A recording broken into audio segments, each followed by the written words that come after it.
Subscribe to my YouTube channel. My high school coach in South Carolina played a huge role in shaping how I understand basketball. He was a North Carolina alumnus, deeply rooted in old-school fundamentals.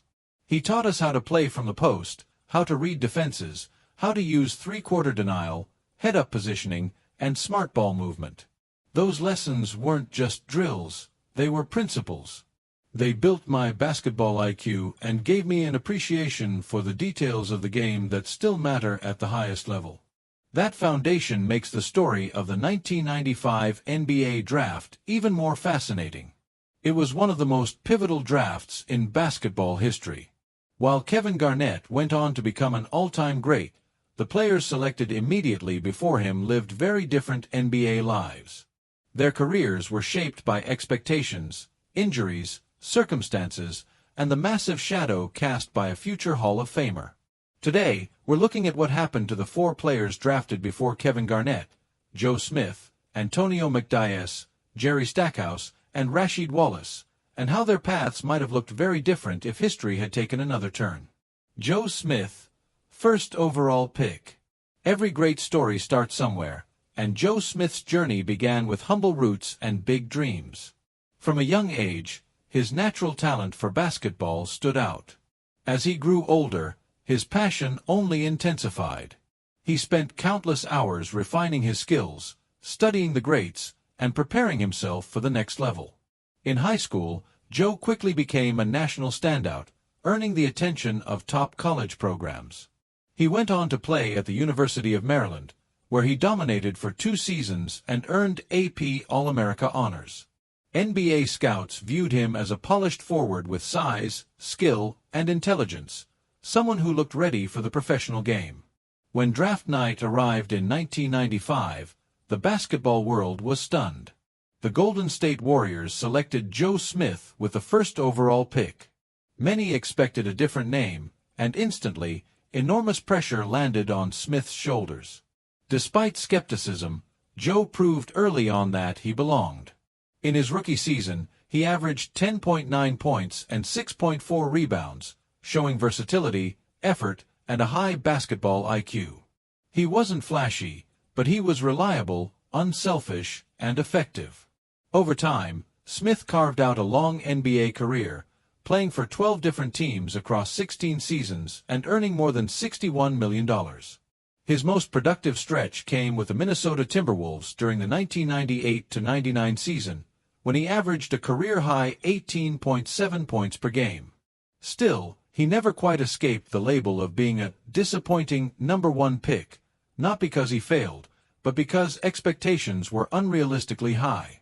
Off the court, however, Smith's story took a difficult turn. Lavish spending, poor financial planning, pressure to maintain a superstar lifestyle, and a lack of proper guidance slowly drained. Injuries and legal issues added further strain. Despite earning millions, Joe Smith eventually found himself nearly broke, a cautionary tale about life after basketball. Antonio McDyess, second overall pick. Antonio McDyess was born in Quitman, Mississippi, and from an early age, his athleticism was impossible to ignore. By high school, he was one of the top players in the nation, earning a spot in the prestigious Magic Johnson Roundball Classic. At the University of Alabama, McDyess emerged as a dominant force. As a sophomore, he averaged 13.6 points and 10 rebounds, quickly establishing himself as one of the SEC's top big men. Confident in his potential, he declared for the 1995 NBA draft. The Los Angeles Clippers selected McDyess with the second overall pick, but before he ever played a game for them, he was traded to the Denver Nuggets. In Denver, McDyess exploded onto the scene. His explosive leaping ability and power finishes made him one of the league's most exciting forwards. Over his first 6 seasons, he averaged 17.8 points and 8.8 rebounds. A trade to the Phoenix Suns gave him a new stage, and he played a key role on a 56-win team. But injuries soon became the defining obstacle of his career. Devastating knee injuries, particularly a ruptured patellar tendon, robbed him of his explosiveness and changed his trajectory. Despite setbacks, McDyess showed resilience. He returned to Denver and delivered one of the best performances of his career, scoring 46 points and grabbing 19 rebounds in a single game. He later earned an Olympic gold medal and continued to contribute as a veteran presence. Over a 16-year career, McDyess played more than 1,000 games, scoring over 12,000 points and pulling down 7,600 rebounds.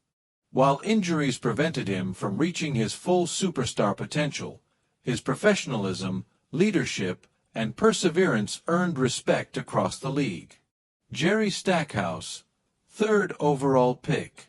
Jerry Stackhouse's rise began in Kinston, North Carolina, where his talent was undeniable.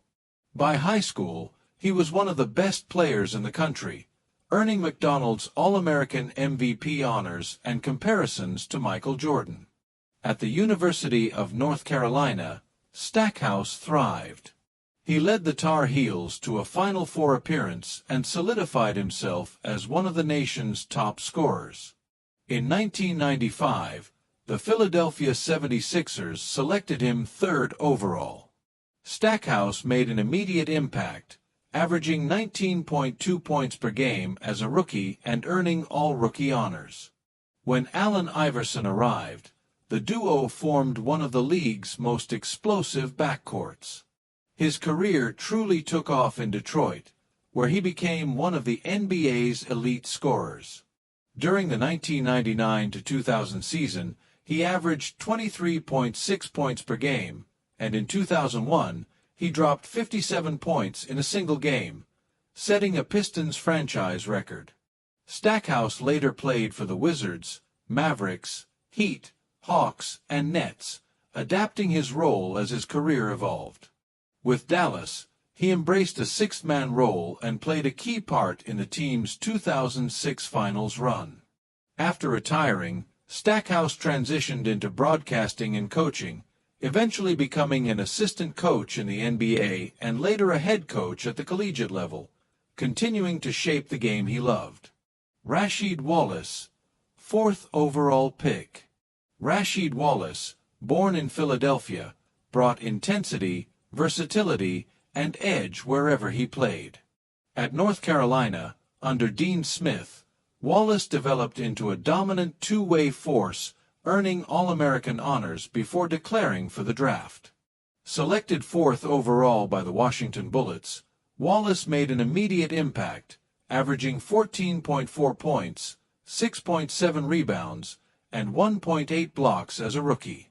His career peaked with the Detroit Pistons, where he became the emotional leader of one of the greatest defensive teams in NBA history. In 2004, Wallace helped lead Detroit to an NBA championship, defeating the heavily favored Lakers. He earned 4 All-Star selections and built a reputation as a fierce competitor who thrived on the biggest stage.